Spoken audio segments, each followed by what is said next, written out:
West Ham boss David Moyes is fed up with the January transfer window unsettling players mid-season and wants it to be cut to just 1 week. "I don't think we need a month," Moyes said in his pre-match press conference ahead of West Ham's visit to Huddersfield Town. "I think we should probably take it down to a week and then we wouldn't have all the problems. A week where the work has to get done, and if it doesn't then you don't do it. It can be unsettling for players." To make his idea more realistic, Moyes cited his experience overseas. "In Italy all the clubs come to same hotel for 1 day, all the chief execs and all the people, and they do the transfer business in the 1 day. You have to get it done by midnight to rubber stamp the deals, agents, everybody is in there. Maybe it would be better if we had a day like that here in England." A host of West Ham strikers have been linked with moves elsewhere, chief among them Mexican frontman Javier Hernandez, who has been linked with a move to Manchester United among other clubs. Fellow striker Diafra Sakho has been connected with a move to Crystal Palace. But Moyes said they need to keep players to have a chance at staving off relegation. "We have got no players here that we want to leave," Moyes said. "We need to add to our squad, so ideally we strengthen. My intention is not to let anybody go." Follow at _Bonfire Mexico City. Captain American is heading south for his latest comeback. Landon Donovan, widely considered the most accomplished player in American soccer history, is coming out of retirement for the second time in 3 years, this time to join Club Leon in Mexico. The Liga MX team announced Donovan's return to soccer on Twitter on Friday night. Donovan will play for Leon in the Mexican Clausura tournament, although more details on his signing were not provided. Donovan has spent the past 3 days in Leon, raising speculation that he might join the club. He also tweeted Friday about joining Club Leon, saying he was excited to face former U.S. teammate and current CF Pachuca player Omar Gonzalez next month. "I love the city. Leon is an historic and winning team," Donovan wrote in Spanish. "I don't believe in walls. I want to go to Mexico, dress in green and win tournaments in Leon. See you soon."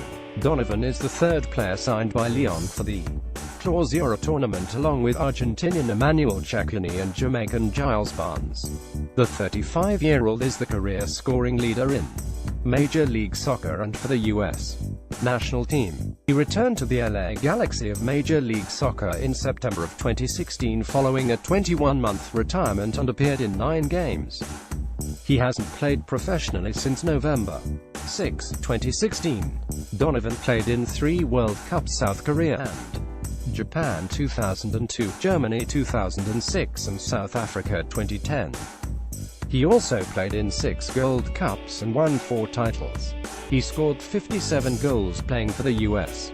team and 145 in the MLS. Donovan has done broadcast work since retiring and was rumored to be considering a run for U.S. Soccer Federation president. Donovan announced in November that he would not seek the position. According to a report by Stephen Goff at The Washington Post, a pair of former USAMNT players could join forces to ensure one of them is elected president of U.S. Soccer in the upcoming election. Goff reports that former NBC soccer analyst Kyle Martino and former Fox analyst Eric Wynalda could team up in some form or fashion to increase the chance that either is victorious in the February election. Both candidates have spoken highly of each other in recent interviews, and while neither offered any details, they both admitted the idea had been thrown around. "I have a high opinion of Carl and it would be something I would definitely encourage if it meant one or the other was going to win the election," Wynalda said. "I would certainly consider it. If he and I need to partner up, I would be in favor of that simply because we are both agents of change." Martino shared the same sentiments. "I have a lot of respect for the way Eric has brought both the need for change and the need for deep soccer knowledge to the forefront of this campaign," he said. "I have met with Eric and will continue to meet with any and all candidates who share these common beliefs." Martino made sure to add, "But to be clear, I haven't agreed to anything. It's unclear what kind of alliance could be formed, but any scenario would likely involve one or the other dropping out of the race late in the game and supporting the remaining candidate. It's possible that any candidate who drops out to support the other could be promised a coaching role within the organization should the supported counterpart win the election. A debate will be held next Saturday, January 20th, while the election will be held on February 10th. Follow at _bonfire. Everton has not beaten Tottenham in any competition since 2008. Tottenham are unbeaten in 10 home league matches. Everton have scored just 1 goal in the last 4 games. An important TOFALF clash comes your way Saturday as Tottenham hosts Everton at White Hart Lane. Live on NBC at 12:30 p.m. ET. Live online at nbcsports.com. Spurs sit 5th in the Premier League table with 41 points, and they are looking in both directions as they chase Liverpool 3 points above them in a Champions League place and hope to fend off Arsenal 2 points back in 6th. While the Premier League title is likely wrapped up barring a historic collapse, the Champions League places are very much up for grabs. Watch live here. Since losing 4-1 to likely champions Manchester City, Spurs have rebounded with 3 Premier League wins and a draw. Harry Kane is in unstoppable form, with a pair of hat-tricks over the festive period followed by a brace midweek in FA Cup action against AFC Wimbledon. Key to that midweek cup match was the return of Moussa Dembélé, who played a full 90 minutes for the first time since December 16th. Dembélé has lost his place in the team due to both fitness concerns and poor form, but the 30-year-old played well against Wimbledon and could potentially see a return to the starting lineup. On the other side, Everton has seen a brutal dip in form strike the Toffees, with just 1 Premier League win since December 2nd. A loss to Bournemouth and a draw with West Brom highlight the disappointing results of late, and it appears the honeymoon period with new manager Sam Allardyce is over.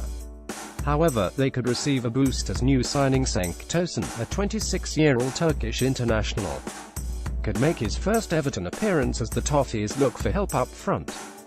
The striker had 8 goals in 14 Turkish Super League appearances for Beşiktaş this season before his transfer, and 14 goals in 24 appearances over all competitions.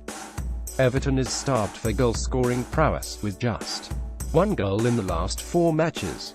Injuries: Tottenham out Harry Winks ankle, Danny Rose knee, Toby Alderweireld hamstring, Everton out Michael Keane foot, Idrissa Gueye hamstring.